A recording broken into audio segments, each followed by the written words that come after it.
Sa mapagpalang araw po sa atin lahat. Ako po si Brother Jess Asinas ng TSCCFI Church. Ang mga kasama niyo po para sa Morning Tilaw Devotion. At tayo po muna ay manalangin. Dakilang Diyos, ang manaming banal. Kami pinagpapasalamat, Lord, muli sa panibagong araw na aming buong mamula sa inyong paribasan.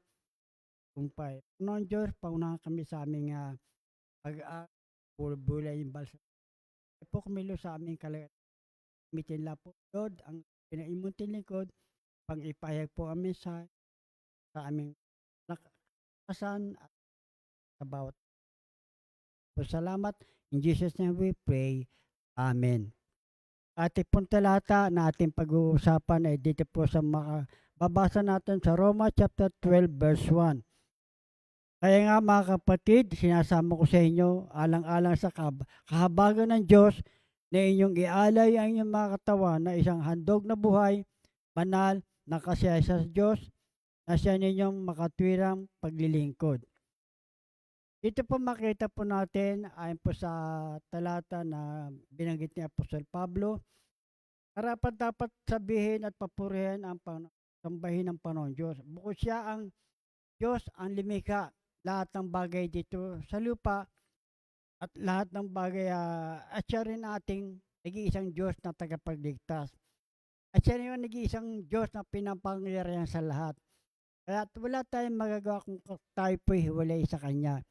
Siya ang ating kanlungan, siya ang ating takbuhan, at siya ang ating tagapagtanggol. Tandaan po natin, siya po ang unang umibig sa atin nung tayo po'y makasalanan pa.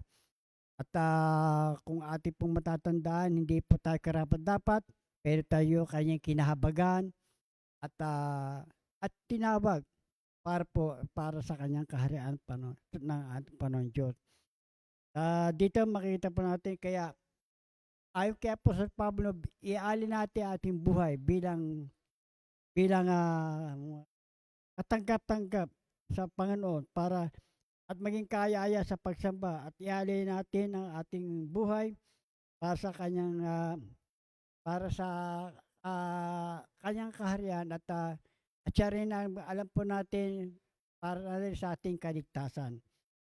At biniyaran ng ating Panginoon Diyos ang kasalanan, siya na inalay ang kanyang buhay sa Kalbaryo. Kaya napakarami po tayong dapat ibalik sa ating Panginoon Diyos. Napakarami tayong dapat hindi po natin to kayang bayaran, hindi po natin kayang tapatan. Dahil sa kabutihan ng Panginoon Diyos, wala tayo ngayon sa ating kalagayan, wala tayo sa ating kinakatayuan ngayon. Batid po natin na tayo po nasa magandang kalagayan at may kapayapaan dahil sa pagkilos ng siyensya ng ating Panginoon Diyos sa ating buhay. Ano ba mga kaparaanan? Ito po ay mga tatlong kaparaanan ay bagamat nga sa may maliit na kaparaan ay may balik man lang natin sa ating Panginoon Diyos. Hindi natin ito kayang tapatan yung kanyang kabutihan, yung kanyang mga pagpapala natin, tanggap mo sa kanya. Kaya may balik man lang natin yung mga bagay-bagay na magiging kalugod-lugod at kasya sa kanyang trono ng biyaya. Una po at patuloy at sa ating una po nating gawin, patuloy tayong mag-alin ng papuring pagsamba, pag-awit mula sa ating labi, patuloy natin papurihan ating mga ginagawa. Ano man tong ginagawa natin sa bawat tao, higit sila sa araw ng pagtitipon ng araw gawain, patuloy natin sambay siya ng taos puso na mula sa ating labi, mula sa ating puso at isipan. At ito ay magbigay man lang ng kaluguran sa kanyang dahil sa kanyang kalawatian at patuloy ang Panginoon Diyos ay kumikilos sa ating buhay dahil kahit hindi tayo karapat-dapat.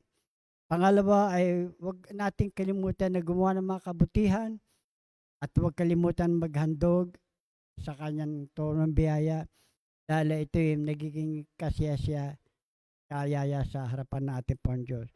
Yan po ang ating maibabalik man lang sa maliit na kaparaanan para magbigay naman ng kasiyahan sa ating Panginoon Diyos. At ang pangatlo po ay ito po yung tayo magbahagi ng banal na salita ng Panginoon Diyos, ibahagi natin ang kanyang ebanghelyo, ang magandang balita ng kaligtasan, at upang makaakit pa tayo ng mga kaluluwa at manumbalik sa kanyang kaharian at marami pang maligtas para sa at makamit ang buhay na walang hanggan. Yan lang man lang ang ating maibalik at maging kayaya sa Panginoon Diyos at ito'y naging kalugod-lugod sa Kanya. Kaya sa ating mga ginagawa sa bawat araw, wala tayong kayang ibalik sa Panginoon Diyos, kundi ang patuloy natin siyang alayan ng mabuting bagay at gumawa ng kabutihan. At higit sa lahat, patuloy ang magbahagi ng Ebanghelyo, ang magandang balitang kaligtasan. Kaya sa ating mga kinahabagan at kinawaan ng Panginoon Diyos, patuloy tayong gumanap mga ng tungkulin ayon sa pagkakatawag sa atin at pagkakapili. Ang ating pong prayer focus ay sabi nga dito, pray to live fully, devoted, obedient, and holy for God.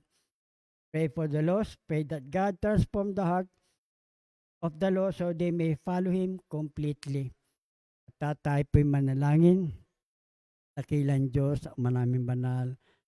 Lord, kayo po'y patuloy, Lord Jesus, sa inyong malapit at nagpupuring papasalamat sa iyong kadakalan at sa iyong kabutihan sa aming pamuhay, Panginoon Diyos, na hindi po kami karapat-dapat dahil sa inyong mga kabutihan, Lord Jesus.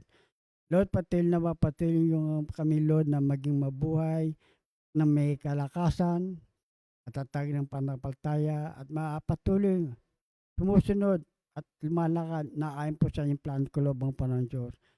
Na nais po namin, Lord, na mapag-akay pa rin ng ibang mga kapwa namin upang na mapasunod at na nang yung salita ay maramdaman nila ang kabutihan mula sa Panginoon Diyos, Lord Jesus.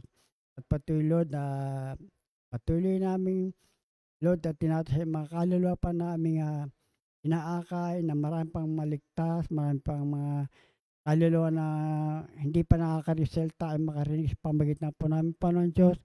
At marami pa ang mga nawala ay matagpuan po ng salita, Panginoon Diyos, at makilala kang lubusan at makibalik loob, Panginoon Jesus. Lord, tulay Diyos, tayo po lang po ang may kapaharian na buwan ng lahat ng bagay dito sa lupa at walang ibang kapaharian na makakadig, Panginoon Diyos, dahil wala kang magagawa kung kami wala sa Panginoon Diyos. Maraming po salamat. Lahat po ang papuri at pasalamat. Dakiling pangalan niyo po lamang. In Jesus' name we pray. Amen. At maraming po salamat. At God bless us all. Salamat po sa inyong pagsama sa akin dito sa Morning Tilak Devotion. At patuloy nating alalahanin ng Diyos, ang mabuti ang Diyos.